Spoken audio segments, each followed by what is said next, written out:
తాకట్టులో ఉన్న బంగారాన్ని విడిపించి ఆ రోజున్న మార్కెట్ ధర కట్టి మిగిలిన డబ్బును మీకు అందిస్తుంది Kommuri gold. Hello use, welcome to our channel. నేను మీ యాంకర్ రేఖ. ఈ రోజు మనతో పాటు పెద్ది మూవీలో యాక్ట్ చేసినటువంటి, అలాగే ఆల్మోస్ట్ 2 to 3 years వరకు ట్రావెల్ చేసి ఆ యాస భాష ఏ విధంగా మాట్లాడాలి అని సాక్షాత్తు హీరోతో సహా ఉంటూ అంత కష్టపడినటువంటి వ్యక్తి ఈ రోజు ఆ మూవీ గురించి కొన్ని మాటలు, అలానే సార్ తో కూడా మాట్లాడి కొన్ని విషయాలు అయితే తెలుసుకుందాం. కుర్మా గారు ఉన్నారు, మాట్లాడేద్దామా? హాయ్ అండి. నమస్కారం. నమస్కారం. సో కుర్మా అనగానే నాకు ఈ పేరేంటి అండ్ అలానే మూవీలో కూడా ఒక క్యారెక్టర్ కి నేమ్ ఇచ్చినట్టు తెలుస్తుంది. ఫస్ట్ ఆఫ్ ఆల్ దీని గురించి. యాక్చువల్లీ కూర్మ అంటే కూర్మ అవతారం అంటే విష్ణుమూర్తి గారి అవతారం కూర్మ అనేసి పేరు పెట్టారు. నెక్స్ట్ అన్నమాట మా మూవీలో కూడా ఒక క్యారెక్టర్ ఉంటది, మొత్తం మూవీ నెరేషన్ చేస్తుంటది, కూర్మయ్య క్యారెక్టర్. దాంట్లో కూడా కూర్మ కూర్మ మీ పేరు తీసుకున్నందుకు అడగాల్సిందే. ఇంత పెద్ద అవకాశం ఇచ్చా చాలా అంటారా? ఓకే. సో పెద్ద మూవీ గురించి చూస్తే ఆల్రెడీ రిలీజ్ అయిపోయింది, చాలా మంది ప్రేక్షకుల హృదయాల్ని కూడా దోచుకున్నట్టు. సో మీకేమనిపించింది పర్సనల్ ఈ మూవీ గురించి? చాలా హార్ట్ టచింగ్ అనిపించింది. ఒకటి అంటే చాలా మంది దీన్ని ఒక మూవీలా చూస్తున్నారు, ఒక ఎంటర్టైన్మెంట్ లా చూస్తున్నారు, కానీ రియాలిటీ కానీ చూసుకుంటే ఈ మూవీలో ఆ కల్చరు, ఆ గిరిజన తాలూకు ప్రాంతం తాలూకు ఆ కష్టాలు అవన్నీ ఇప్పుడు కూడా ఫేస్ చేస్తున్నారు. మనం చాలా ఫార్వర్డ్ లో సొసైటీ వెళ్ళిపోయింది, చాలా ముందు బతుకుతున్నాం, 5G ఏవేవో చూస్తున్నాం, కానీ ఇప్పుడు కూడా కరెంటు కూడా లేక, రోడ్లు లేక బతుకుతున్న చాలా గ్రామాలు ఉన్నాయి. ఈ మధ్యన రీసెంట్ గా పవన్ కళ్యాణ్ గారు గుర్తించనమాట కొన్ని ఊర్లకి, కానీ ఇంకా చాలా ఊర్లు ఉన్నాయి గుర్తించిన ఊర్లు. అది అసలు రియాలిటీ అంటే చాలా మంది గిరిజన ప్రజల తాలూకా జీవితాలు ముడిపడి ఉన్నటువంటి స్టోరీ అండి. అది అంటే అది రియల్ నుంచి తీసుకున్నటువంటి స్టోరీ ఇది. అవునండి. సూపర్. చాలా ఒక ట్రైబల్ ఏరియాలో ఒక ఎవరు పట్టించుకొని ఊరు, ఐడెంటిఫై లేని ఊరు వాళ్ళకు అసలు కష్టాలు ఏంటి, వాళ్ళేంటి, అసలు దాని గురించి అనమాట.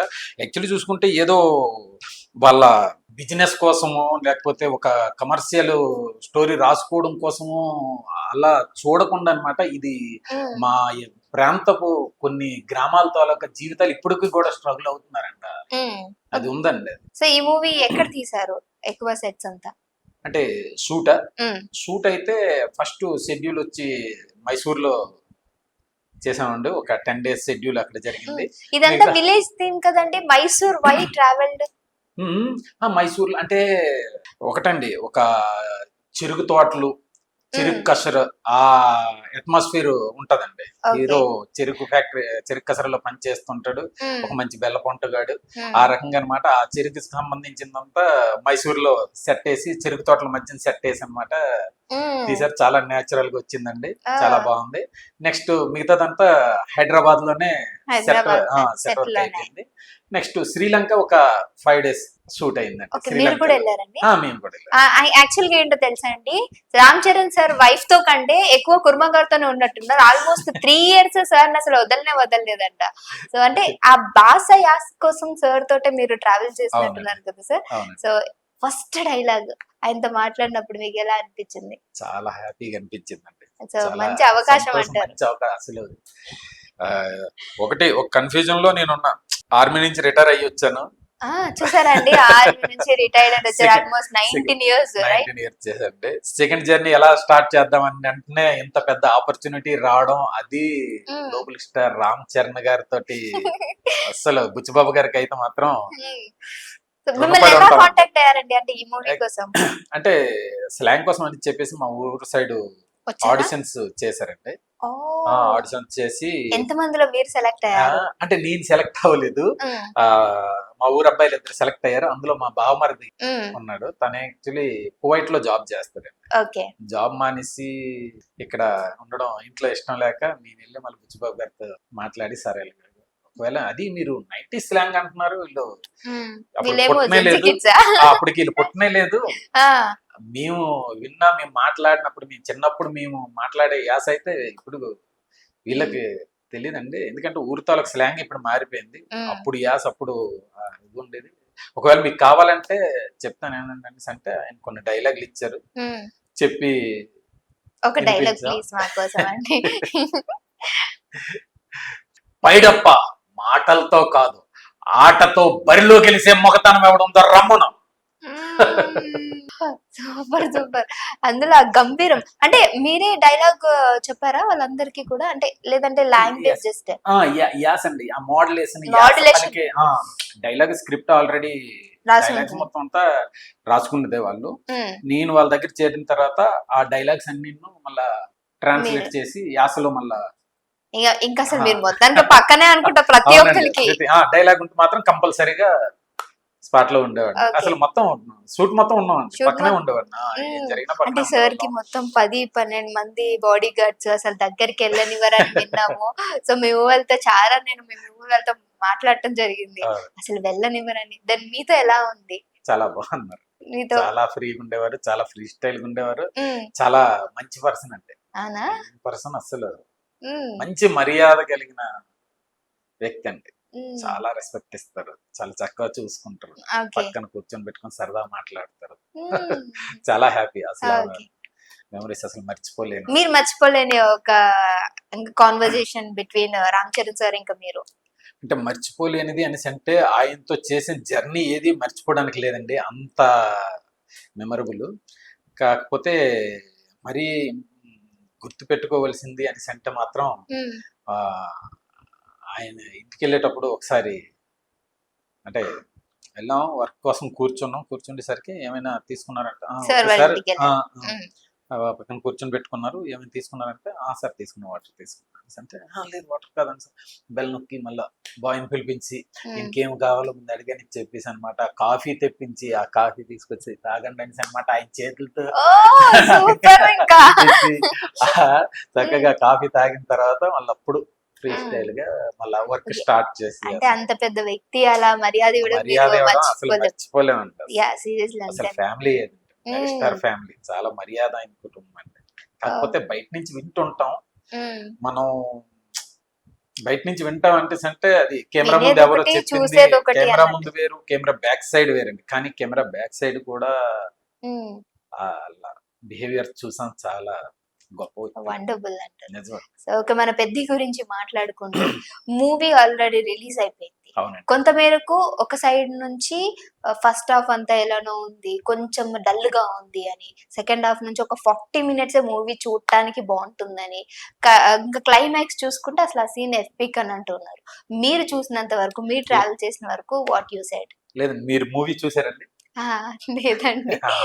అది కారణం. ఉమ్, యాక్చువల్లీ ఏంటంటే ఎవరో వాళ్ళ వ్యూస్ కోసమో టీఆర్పీ కోసమో ఏదో కాంట్రవర్సీ ఇటువంటి చెప్పడం తప్ప ఉమ్, అసలు వెళ్ళి చూసినట్లయితే మాత్రం అసలు ఇది ఒక బిజినెస్ కోసం తీసిన సినిమా దీనికోసం అని అని అనిపించదండి. ఉమ్, ఇది అసలు ఒక చిన్నప్పుడు మనకి తాతయ్య నాన్నమ్మ అమ్మమ్మ వాళ్ళు కథలు చెప్పేవారు చూడండి, ఉమ్.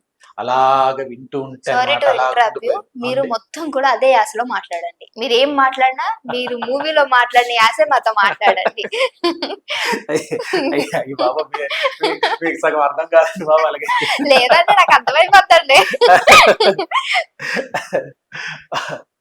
ఓకే, చూద్దాం, ఒక ఆల్మోస్ట్ ఒక 2 నిమిషాలు సార్ తో అదే మాట్లాడిద్దాము. అదే ఓకే యాసలో అదే మాట్లాడాలి. యాసలో మీరు ఏం చెప్పిన సమాధానం అందులోనే ఓకే. చెప్పండి నాకు. ఓకే, అయితే మన చిన్నప్పుడు మన తాతో అమ్మమ్మో నాన్నమ్మో మన కథలు చెప్తుండరు. ఆ, కథలు చెప్తేప్పుడు ఎలాగంత అలాగే ఇనుకొని ఉండిపోతుండోరు. ఉమ్, ఆ? ఉమ్, ఎంత చక్కగా ఉండేది. అటువంటి అలాగ అనిపిస్తుందండి సినిమా చూస్తప్పుడు మాత్రం. Super super. అది నాకు తెలిసి ఆ అమ్మమ్మలు అక్కడ సైడ్ ఉండే వాళ్ళు మాట్లాడతారు చూడండి, ఎలాగే అలాగా అంటూ ఉంటారు చూడండి, సేమ్ దట్ స్లాంగ్. కాకపోతే మంచి మూవీలో story. జగపతి బాబు సార్ సీన్ కూడా ఎపిక్ అని విన్నాను. అవును. సార్ కూడా మీరే డైలాగ్. సార్ కూడా డైలాగులు ఆయన షూట్ అప్పుడు అంత కష్టమేమి ఆయన పడలేదండి. అంటే చాలా సింపుల్ గా ఆయన ఎమోషన్ చాలా సింపుల్ చేసేస్తారండి. కాకపోతే చాలా పెద్ద ఎమోషనల్ క్యారెక్టర్ అండి ఆయన, చాలా ఇంపార్టెంట్ క్యారెక్టర్. నాకు తెలిసి మనం చూస్తాం అవార్డు కూడా ఆయన క్యారెక్టర్ కి ఇస్తూ ఉన్నాము చాలా వరకు. రావచ్చండి. చాలా గొప్ప క్యారెక్టర్ అండి, చాలా పండించారు ఆయన. కానీ చాలా సింపుల్ చేశారండి, ప్రతిదీ సింగిల్ టేక్. డైరెక్టర్ గారు అయితే అసలు చెక్ చెయ్యక్కర్లేదు, నెక్స్ట్ షాట్కి వెళ్ళిపోదాం అంటుండేవారండి డైరెక్టర్ గారు అయితే. అంత దీనికి చేశారు. కానీ షూట్ ఎంత సింపుల్ చేశారో డబ్బింగ్ అంత కష్టపడ్డారు. Full day 2 dialogues, full day 2 dialogues అండి. ఎందుకంటే అంత కష్టం అంటే ఆయన డైలాగ్ చాలా సీరియస్ గా తీసుకున్నారండి ఆ క్యారెక్టర్ ని. ఏదో మిగతా మూవీ లాగా మన మీద రెమ్యునరేషన్ తీసుకున్నాం, సర్లే మూవీ చేస్తాం నెక్స్ట్ మూవీ ఆ టైప్ లో కాకుండా ఎన్నో ఏళ్ల తర్వాత నాకు అసలు ఇటువంటి క్యారెక్టర్ వచ్చింది. అయినా సరే ఆ డైరెక్టర్ గారు నన్ను సెలెక్ట్ చేసుకోవడం ఏంటి, ఆయనకి అసలు ఆ ఎప్పల సూరి నాలో ఎందుకు కనిపించాడు ఆయనకి అనేసి అనమాట ఆయన ప్రశ్నించుకున్నారండి. చాలా డిస్కషన్ చేశారు అసలు దీనిపైన అయితే మాత్రం. అయితే ఇంత మంచి క్యారెక్టర్ ఇచ్చారు కాబట్టి అసలు దానికి మాత్రం ప్రాణం పెట్టాలని చెప్పేసి నెక్స్ట్ ఆయన లుక్ చూసారా, పోల్చుకోలేము. జగపతి బాబు గారు కనిపించరు, ఆ అప్పల సూర్య కనిపిస్తారు. అసలు ఆ లుక్ రిలీజ్ చేసేటప్పుడు కూడా ఎవరి అప్పల సూర్య అనేసి కామెంట్లు పెడుతుంటారు. కింద పేరు పెదాల దగ్గర కూడా మేకప్ ఇంత సో చాలా ప్రోత్స్టిక్ రసీద్ గారు అనేసి కేరళ ఆయన నేషనల్ అవార్డు తీసుకున్న ఆయన మేకప్ ఆర్టిస్ట్ ప్రోస్టిక్ ఆయన చేశారు. చాలా చక్కగా వచ్చిందండి. అనుకున్న దీనికన్నా ఇంకా బాగా వచ్చింది లుక్. డైరెక్టర్ గారు ఏదైతే రెఫరెన్స్ పిక్ పట్టుకున్నారో ఏ పిక్ ఒకటి రెడీ చేసుకుంటే అనమాట ఆ పిక్ నుంచి వచ్చిందండి అయింది. అయితే ఎలా నన్ను గుర్తుపట్టలేకపోతున్నారో సేమ్ నా వాయిస్ కూడా అలా గుర్తుపట్టకూడదు అని చెప్పేసి ఆయన ఆ వాయిస్ ఈ జగపతి బాబు గారిది అనకూడదు, ఆ వాయిస్ అప్పల సూర్యదే అవ్వాలి. అందు గురించి అనమాట నా ఒరిజినల్ వాయిస్ రాకూడదని చెప్పేసి ఆయన ఆ వాయిస్ చేంజ్ చేసుకుంటూ నెక్స్ట్ స్లాంగ్ చాలా. మీరు కూడా డైలాగ్ చెప్పడం పక్కనే ఉన్నారా? పక్కనే ఉంది, అందరితో పక్కనే ఉన్నారు మీరు. మొత్తం డబ్బింగ్ మొత్తం ప్రతి ఆర్టిస్ట్ కి కూడా పక్కన కూర్చొని చెప్పించాను. ప్రతి ముక్క చెప్పానమాట. అసలు ఆ ఫ్లేవరు, ఆ మోడలేషన్, ఆ ప్యూరిటీ ఏంటంటే ఆ స్క్రీన్ పైన చూసేటప్పుడు వీళ్ళకి రాదు కానీ వీళ్ళు నేర్చుకొని చెప్పారనే రాకూడదండి. మాట నోటంటే మాట రాగానే మైండ్ ఆలోచన ఎక్కడికి వెళ్ళిపోవాలనేసి అంటే ఆ విజయనగరం ఆ ట్రైబల్ ఏరియాకి వెళ్ళిపోవాలండి. ఆ రకంగా అనమాట. చాలా హార్డ్ వర్క్ చేసాం, చాలా ఎఫెక్ట్ పెట్టాం. అయితే మేము పెట్టిన దీనికన్నా ఆయన జగపతి బాబు గారు అయితే మాత్రం ఎమోషనల్ క్యారెక్టర్, ఆ యాక్సిడెంట్ సీన్ అవన్నీ చేసేటప్పుడు అయితే ఆ సీన్లు చెప్పడానికైతే కళ్ళు ఎర్రగైపోయండి. ఏసీ రూమ్ లో చెమటలు వచ్చేవి, నరాలు కనిపిస్తుండేవి. ఆయన లాక్కొని అబ్బా చాలా కష్టపడ్డారండి, చాలా చాలా చాలా. అలాగా ఆయనతో పాటు అనమాట డబ్బింగ్ ఇంజనీర్ ఉండేవారండి పప్పు గారు అనేసి. ఆయన కూడా ఇద్దరు ఇచ్చెప్పి స్లాంగ్ ఏమైనా అటు ఇటు అవుతుంది అనేసి అంటే నేను చూసుకుంటుండేవాడిని. ఆ మోడలేషన్ అనమాట ఆ పప్పు గారు చెప్పడం, ఆయన అనమాట దానికి ఇంకొంచెం ఎఫెక్ట్ పెట్టి అనమాట ఇచ్చేయడం. రోజుకి 2 డైలాగులు అంటే ఆలోచించండి. రోజు మొత్తం ఆయన డైట్ రేషన్ ఆయన ఫుడ్ పట్టుకొని వచ్చి ఆ జ్యూసులు తాగుతూ ఉదయం వచ్చి సాయంత్రం వరకు అనమాట 2 డైలాగులు ఫినిష్ చేశారు. సాయంత్రం వెళ్ళేటప్పుడు కూడా ఏమనేవారంటే చూడండి ఒకసారి, లేదు ఇంకా బెటర్మెంట్ చేయొచ్చు అనేసి అంటే మళ్ళా చేద్దాం అంటుండేవారు. ఎక్కడ కాంప్రమైజ్ లేదు, ఎంత అస్సలు కాంప్రమైజ్ లేదు. ప్రాణం పెట్టారండి ఆయన. అది స్క్రీన్ పైన కనిపిస్తుందండి, కనిపిస్తుందండి, ఖచ్చితంగా చూడాల్సిందే. సో ఆల్మోస్ట్ సార్ యొక్క అంటే మరి రామ్ చరణ్ సార్ చూసుకుంటే బాడీ కోసం ఆయన చాలా కష్టపడ్డారు అని విన్నాను. అవునండి. సో ఆల్మోస్ట్ మూవీ కంటే ముందు నుంచి ఆ క్యారెక్టర్ కోసం ఆయన మాడ్యులేషన్ చేసుకున్నట్టు తెలిసింది. సో మూవీలో చేస్తున్నటువంటి ఆ సీన్స్ లో కొన్ని దెబ్బలు తలగడం, వాటిని కూడా లెక్క చేయకుండా మీరు ఇవన్నీ దగ్గరుండే చూసుంటారు. So how do you feel అండి? యాక్చువల్లీ అండి మూవీ కోసం బాడీ ముందు నుంచే ఆయన ప్రిపేర్ చేసుకున్నారు అనేసి అంటే అలా ప్రిపేర్ చేసుకోవడానికి కూడా అక్కడ లేదండి. ఎందుకనేసి అంటే క్రికెట్ లుక్ వేరండి, క్రికెట్ తర్వాత మీకు ముందు నుంచే బాడీ బిల్డ్ చేసుకున్నారు అనేసి అంటే మళ్ళా పెహల్వాన్ క్రికెట్ లో కనిపిస్తాడండి. ఆ కనిపించకూడదు, అక్కడ ఒక క్రికెటర్ కనిపించాలి. ఆ క్రికెటర్ కూడా ఎలా అనేసి అంటే ప్రొఫెషనల్ క్రికెటర్ కాదండి, ఏదో ఒక రాటు దేరిన వ్యక్తి అనమాట. ఆట ఆడితే ఎలా ఉంటది అలా మంచి షాట్లు కంపోజ్ చేశారు ఫైట్ మాస్టర్ గారు, నెక్స్ట్ డైరెక్టర్ గారు, వీళ్ళందరూ కలిసి అనమాట. చాలా చక్కగా ఉంటది, ఎంటర్టైన్ చేస్తారు. మళ్ళీ అలా అనేసి అనమాట ఏ షాట్ కూడా అలా కూడా లేదండి. ఇది అమ్మా ఇది రేర్ రా బాబు, ఇలా ఏమైనా ఇది కామెడీలా ఉంది, ఇలా ఎవడైనా కొడతాడా, మరి డ్రామా చేస్తారు అన్నట్టు అలా లేదండి. అలా అనేసి అనమాట ఇంతవరకు మనం చూసి ఉన్నాం క్రికెట్ లో కూడా అటువంటి షాట్లు. అదొక ఎంజాయ్ చేస్తామండి, మంచి ప్రాణం పెట్టారు అయితే అందరూ కూడా క్యారెక్టర్స్. అయితే ఆ క్రికెట్ అయిపోయిన తర్వాత మళ్ళీ కుస్తీ స్టార్ట్ చేద్దాం అంటే 2 months టైం ఇచ్చారు. ముందు నుంచి కొంచెం ప్రిపరేషన్ అయితే ఉంది బాడీకి, కానీ ఆ 2 months లో మళ్ళా ఆయన బాడీని అనమాట డబల్ చేయడం, మళ్ళీ ఆ టైంలో స్వామిమాలలో ఉండడం, అయ్యప్ప మాల్లో ఉండి వెజిటేరియన్ అయ్యి ఉండి బాడీని అనమాట ఇంప్రూవ్ చేయడం అనేసి అంటే అసలు చాలా ప్రాణం పెట్టారు. మొత్తం సమర్పించేశారండి మూవీ కోసం. ఎందుకనేసి అంటే ఆ స్టోరీలో అంత డెప్త్ ఉందండి. ప్రతి ఒక్కరూ కూడా ఈ సినిమాకి నటించలేదండి, జీవించారు, ప్రాణం పెట్టారండి. ఎందుకంటే ఆ స్టోరీ అసలు రాసుకున్నందుకు అనమాట బుచ్చిబాబు గారికి అయితే నమస్కారం పెట్టాలండి. యాక్చువల్లీ ఏంటంటే అటువంటి రిస్క్ ఎవరు చేయరండి. చాలా స్టోరీ రాసుకోవడమే చాలా పెద్ద సవాలండి. అందులోని ఆయనకి రెండో మూవీ ఒక గ్లోబల్ స్టార్ రామ్ చరణ్ తో అంత ఎమోషన్ అనమాట అసలు వాళ్ళిద్దరికి అసలు అది పెద్ద సవాలండి వాళ్ళిద్దరికి. కానీ వాళ్ళిద్దరు డేర్ చేసి అనమాట ముందుకు దిగారు అనేసి అంటే అక్కడే వాళ్ళు గెలిచారు. సో ఇప్పుడు మనం కుర్మ గారి గురించి ఒక చిన్న విషయం తెలుసుకుందాం. మీరు మిలిటరీ నుంచి వచ్చేసారు అన్నారు. వై మిలిటరీ వేరు, ఇది వేరు, రెండింటిని ఎలా మనం మిక్స్ చేసుకోవాలి, ఎలా చూడాలి అంటారు? చూడొచ్చండి. అంటే ఆర్మీకి వెళ్ళాం, కానీ చిన్నప్పటి నుంచి ఆ ఒక ప్యాషన్ అయితే ఉండేదండి. అందుకు నేను ఆర్మీలో ఉండేటప్పుడు కూడా కొంచెం స్టేజ్ షోలు అవి చేస్తుండేవాడిని అండి. మాకు కొంచెం కల్చరల్ ప్రోగ్రామ్స్ నడుస్తుంటాయి.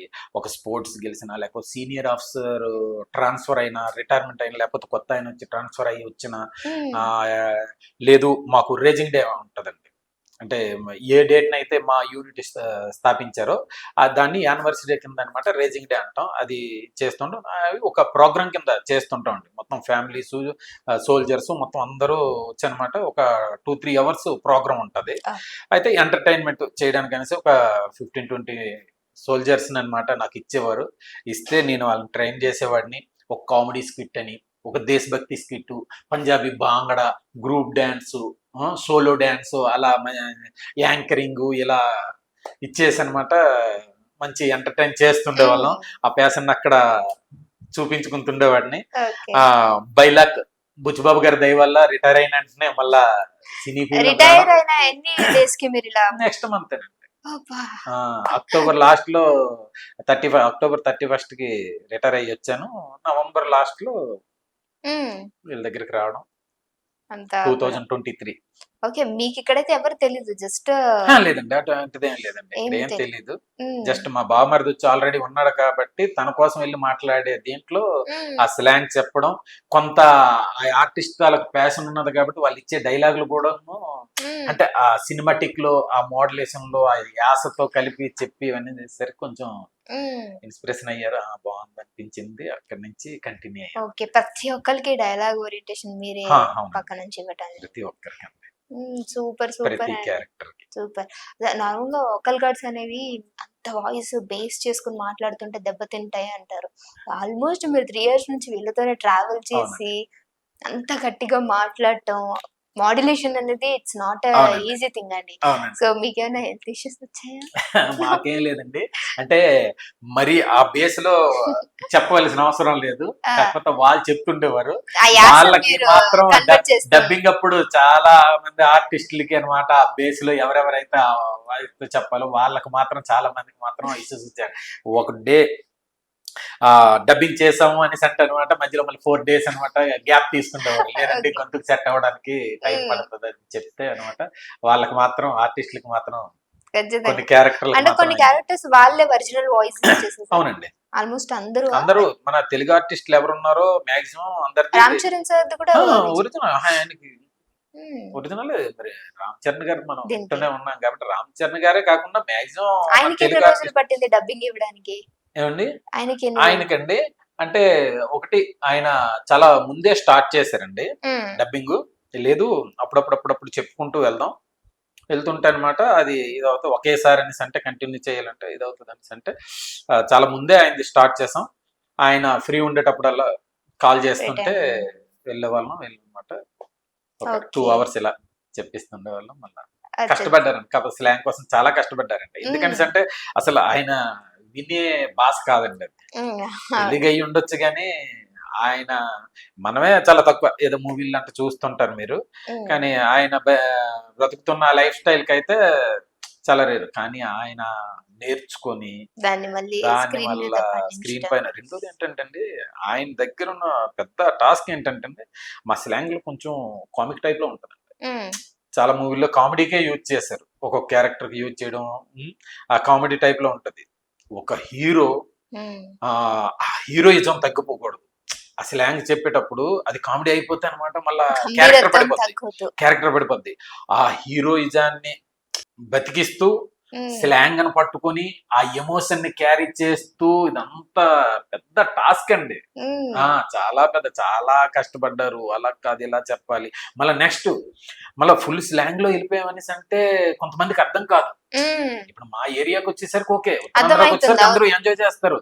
కానీ వరల్డ్ వైడ్ రిలీజ్ అవుతుంది, అందరికి అర్థమయ్యే భాష అయ్యి ఉండాలి, కానీ స్లాంగ్ ఉండాలి, హీరోయిజం పడిపోకూడదు, ఎమోషన్ ని క్యారీ చేస్తుండాలి. అంతా చాలా చాలా చాలా సమర్పించారండి. ఆ స్టోరీకి సరెండర్ అయిపోయారు అందరు. మూవీ ఎన్ని ఇయర్స్ పట్టిందండి మనకి మొత్తం? మూవీ అనేసి అంటే 1.5 year పైన పట్టిందండి, దగ్గర 2 years అండి మూవీ షూట్. ఇదే స్క్రిప్ట్ వర్క్ నేను వాళ్ళ దగ్గరికి వెళ్ళే 3 years అవుతుందండి. అంతకు ముందు నుంచే స్క్రిప్ట్ వర్క్ ఆయన ఉప్పిన తర్వాత ఈ స్టోరీ పైన, ఉప్పిన రిలీజ్ అవ్వకముందే ఆయన రాసుకున్నారు. ఉప్పిన తీసారంట, తీసినా సరే ఇంకా రిలీజ్ కాలేదు. రిలీజ్ కానప్పుడు ఆయన పెద్ద స్టార్ట్ చేసుకున్నారు. అప్పటి నుంచి స్టార్ట్ అయ్యింది. అంటే అప్పుడే చెప్పేశారా రామ్ చరణ్ సార్ కి మిమ్మల్ని అనుకుంటున్నానని? ఆయన అప్పుడు చెప్పలేదు కానీ ఆయన రాసుకున్న ఫస్ట్ వర్డ్ ఏంటంటే, నా సెకండ్ మూవీ సినిమా పేరు పెద్ది, ఒక బెల్లం కసరాలో పనిచేస్తాడు, ఆటలాడుతాడు, హీరో రామ్ చరణ్ అనేసి అనమాట. ఫస్ట్ అది రాసుకున్న తర్వాత స్టోరీ స్టార్ట్ చేశారు. వై పెద్ది అని ఎందుకు పెట్టాల్సి వచ్చింది అని మూవీకి ఏమన్నా మీకు ఐడియా ఉందా? అంటే వాళ్ళ ఊర్లో ఉండేవారు అంటే చాలా సార్లు చెప్పారు. వాళ్ళ ఊర్లో పెద్ది అని ఒక అబ్బాయి ఉండేవాడంట. ఆ అబ్బాయి క్రికెట్ ఆడేవాడు. కానీ వాళ్ళు ఏంటంటే డబ్బులు ఇచ్చి ఆడించుకుంటుండేవారంట. ఏ టీంతో ఆడాలంటే వాళ్ళు అనమాట డబ్బులు ఇస్తుండేవారంట. అయితే ఈ సారు వీళ్ళందరూ చాలా మంది ఆ ఏరియాలో, పిఠాపురం ఏరియాలో వాడి గేమ్ చూడడానికే జనాలు వెళ్తుండేవారంట, చాలా మంది వెళ్తుండేవారు. అయితే ఒక రోజు క్రికెట్ అవుతుంది, వెళ్ళారంట. వెళ్ళి చూస్తే అనమాట ప్లేయర్ లేడు, పెద్ద లేడంట. ఏంటి లేడు అని అంటే బాస్కెట్ బాల్ ఏదో ఆడడానికి వెళ్ళారంట, అది కూడా అలాగేనంట. డబ్బులు ఇచ్చి ఆడుతుండే, అంటే బాస్కెట్ బాల్ కూడా బెస్ట్ ప్లేయర్. ఏమో ఒకడే ఈ గేమ్ లో ఆడుతుండే, మళ్ళీ అందులో బెస్ట్ ప్లేయర్. ఆడడం అందరమే ఆడతామండి, ఎప్పుడు ఏ గేమ్ ఆడుతున్నాం అంటే ఆడుతుంటాం, అది నార్మల్ ఆడడం, సరదా కోసం ఆడడం అలాగే ఆడతాం. కానీ అందులోని బెస్ట్ ప్లేయర్ అవడం, నెక్స్ట్ అనమాట డబ్బులు ఇచ్చి ఆడించుకోవడం అనేసి అంటే ఎంత గట్టి ప్లేయర్ అయ్యి ఉండాలి. ఇదేదో బాగుందని చెప్పేసి అలా తీసుకొని రాసుకున్న story. Super super. Okay, so మూవీలో కూడా చాలా సాంగ్స్ ఉన్నాయి. అవునండి. సో సాంగ్స్ కూడా అన్ని మీరున్నప్పుడే అవడం జరిగిందా? మీరున్నారా సాంగ్స్ టైం లో? సాంగ్స్ అనేసి అంటే మాక్సిమం అన్ని షూట్ లో ఉన్నామండి. చికిరి సాంగ్ కోసం పూణే సైడ్ మహారాష్ట్ర వెళ్ళారండి. అప్పుడు మాత్రం వెళ్ళలేదు. అప్పుడు కొంత డబ్బింగ్ ఇక్కడ అక్కడ డైలాగ్స్ లేవు కాబట్టి మా అవసరం లేదనేసి అనమాట. ఆ షెడ్యూల్ కి మాత్రం వెళ్ళలేదు. కానీ మిగతా శ్రీలంకలో షూట్ చేశారు, చిక్రీ కూడా అక్కడ శ్రీలంకలో కూడా షూట్ చేశారు. మొత్తం అన్నింటి దగ్గర ఉండేవాళ్ళం, సాంగ్స్ లో ఉండేవాళ్ళం, ఫైట్స్ లో ఉండేవాళ్ళం. డైలాగ్స్ అంటే కంపల్సరీ ఉండాల్సిందే. ఓకే, సో పెద్ద మూవీలో ది బెస్ట్ సీన్ అంటే మీకు కళ్ళల్లో నీళ్ళు తెప్పించినటువంటి సీన్ ఏంటిది? ఇది మూవీయే కళ్ళల్లో నీళ్ళు తెప్పించే మూవీ అండి. దాంట్లో ఒక సీన్ అంటూ సపరేట్ చేయలేము. చాలా ఎమోషనల్ మూవీ. అసలు ఒక మట్టి కదండి, మట్టిలో నుంచి వచ్చిన ఇది అసలు ప్రతి ఒక్కరు చూడాల్సింది. ఇది ఒక ఇన్స్పిరేషనల్ అండి. ఇప్పుడు యూత్కే కాదు, ప్రతి ఒక్కరు కూడాను, ప్రతి ఒక్కరు వారి వారి ప్రొఫెషన్ లో వాళ్ళు ఫెయిల్ అవుతుంటారు, లేకపోతే ఏమి చేయలేకపోతున్నాం అనేసి ఒక బాధపడుతుంటారు. ఏ ఆపర్చునిటీ రావట్లేదు, ఏమి చేయలేకపోతున్నాం అనేసి కానీ, లేకపోతే వాళ్ళ బిజినెస్ లో లాస్ అయిపోయేవారు అనేసి కానీ, అలాంటి వాళ్ళకి అనమాట ఇది ఒక ఇన్స్పిరేషనల్ మూవీ అండి. చాలా అంటే మొత్తం కోల్పోతాడు, సర్వం కోల్పోయాడు, ఇంకేమున్నది, ఇంకేం లేదు, అయిపోయింది అనుకునేటప్పుడు అనమాట నెక్స్ట్ స్టెప్ ఎలా తీసుకున్నాడు, ఆ ఆపర్చునిటీ ఎలా వచ్చింది ఎలా యూజ్ చేసుకున్నాడు, ఆ ఆపర్చునిటీ రావడానికి ఎంత స్ట్రగుల్ అయ్యాడు తన తాను ఎంత స్ట్రగుల్ చేసుకుంటూ, ఎంత మార్చుకుంటూ, ఎంత ఇచ్చేసుకుంటూ, ఒక పక్క అవమానాన్ని మోస్తూ ఇంకో పక్క అనమాట ఊరు తాలూకు కష్టాన్ని కూడా క్యారీ చేస్తూ, అవకాశాలు రాకపోయినా వాటిని ఎలా లాక్కున్నాడు, తనాన్ని అనుకూలంగా ఎలా మలుచుకున్నాడు, దానికోసం ఎంత కోల్పోయాడు, ఎంత ఇచ్చేసాడని మాత్రం అసలు ఇన్స్పిరేషనల్ మూవీ అండి. ప్రతి ఒక్కరు చూడవలసింది, పిల్లలకైతే దగ్గర నుంచి చూపించవలసిన మూవీ అండి. తప్పకుండా పిల్లలకైతే అరే పెద్దగాడిని చూసి నేర్చుకోరు, అవకాశాలు వస్తాయి, ప్రతి ఒక్కరికి వస్తాయి. కానీ ఏంటంటే మనకి ఆ తపన ఉండాలి, ఆ కసి ఉండాలి, ఆ దీనిపైన ఫోకస్ ఉండాలి. కానీ ఆపర్చునిటీ వస్తాయి, అవి రాకుండా వాటిని మలుచుకోవచ్చు, తీసుకోవచ్చు, లాక్కోవచ్చు. అన్నిటికి పెద్ద ఎగ్జాంపుల్ అండి. నెక్స్ట్ కుర్మ గారి స్టెప్ ఏముండబోతుంది మరి? నెక్స్ట్ అనేసి అంటే యాక్చువల్లీ మీకు చెప్పాలనేసి అంటే 10 months ఈ మూవీకి వర్క్ చేసిన తర్వాత కొంచెం లేట్ అవుతుందండి. కొంచెం ఇంకా షూటు ఇంకా కన్ఫామ్ కావట్లేదు, ఎప్పుడు నుంచి స్టార్ట్ అవుతుందో. ఎందుకంటే గేమ్ చేంజర్ అప్పుడు లేట్ అవుతుండేది, మధ్యలో శంకర్ గారి భారతి 2 అని అలా. దీనివల్ల గేమ్ చేంజర్ లేట్ అవుతుంది. దానివల్ల ఎందుకంటే దీని లుక్ వేరు, దాని లుక్ వేరు. అందులో ఐఏఎస్ ఆఫీసరు, క్లీన్ సేవ్, ఆయన స్లిమ్గా. దీంట్లో ఏంటంటే ఒక రూరల్ మూవీ, మాస్ క్యారెక్టర్, మొత్తం జుత్తు. ఇందులో కూడా సేమ్ డైలాగ్ రిలేటబుల్ అండి మీరు? ఏంటండి ఇప్పుడు ఇందులో కూడా మీరు same dialogue oriented? Game changer కాదండి, అంటే మూవీ స్టార్ట్ అవడానికి లేట్ అయింది. పెద్ద మూవీ స్టార్ట్ అవడానికి గేమ్ చేంజర్ అప్పుడు చిన్న కారణం అయింది. అందు గురించి అనమాట లేట్ అవుతుందని చెప్పేసి నన్ను కొంచెం నాకు బ్రేక్ ఇచ్చారు. మళ్ళా పిలుస్తాం సార్, పిలిచేటప్పుడు మీరు వద్దురు అనేసి అన్న తర్వాత ఓకే అని చెప్పి అప్పుడు యాక్టింగ్ వైజ్ వెళ్ళలేదండి. చూసాను అనమాట. ఏమో ఈ మూవీ వాళ్ళని ఎవరి నెంబర్ అంటే బెస్ట్ ఎవరు దొరికితే వాళ్ళని చూసుకుంటారు. కానీ 10 months మనతో ట్రావెల్ చేశారు కదా, అబ్బాయి బాగుండేవాడు, సరదాగా, అవన్నీ చూడరు కదండి. బెస్ట్ అంటే ఏమో మనకన్నా మంచి స్లాంగ్ చెప్పే వాళ్ళు దొరుకుంటారేమో అని చెప్పేసి నేనేం చేశానంటే మళ్ళీ DRDOలో జాబ్కి జాయిన్ అయ్యాను.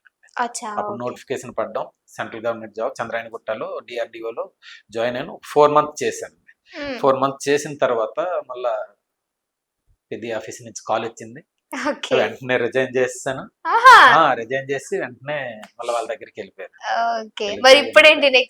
నెక్స్ట్ ఆర్టిస్ట్ గా కంటిన్యూ అవుదాం అనుకుంటున్నాను. ఈ మూవీలో కూడా మంచి క్యారెక్టర్ దొరికింది, నర్సి అనే క్యారెక్టర్ ఇచ్చారు. ఎవరు? నాదండి, నావి చిన్న చిన్న డైలాగులే పడ్డాయండి. చిన్న చిన్న డైలాగులు మాకు కావాలి, సేమ్ స్లాంగ్. ఓరు కోర్మా ఏడ్రా, ఈ చిన్న పని ఉండి ఇదే నాకు వెళ్తాను, గంటలో తిరిగి వచ్చేస్తాను. సూపర్ అండి.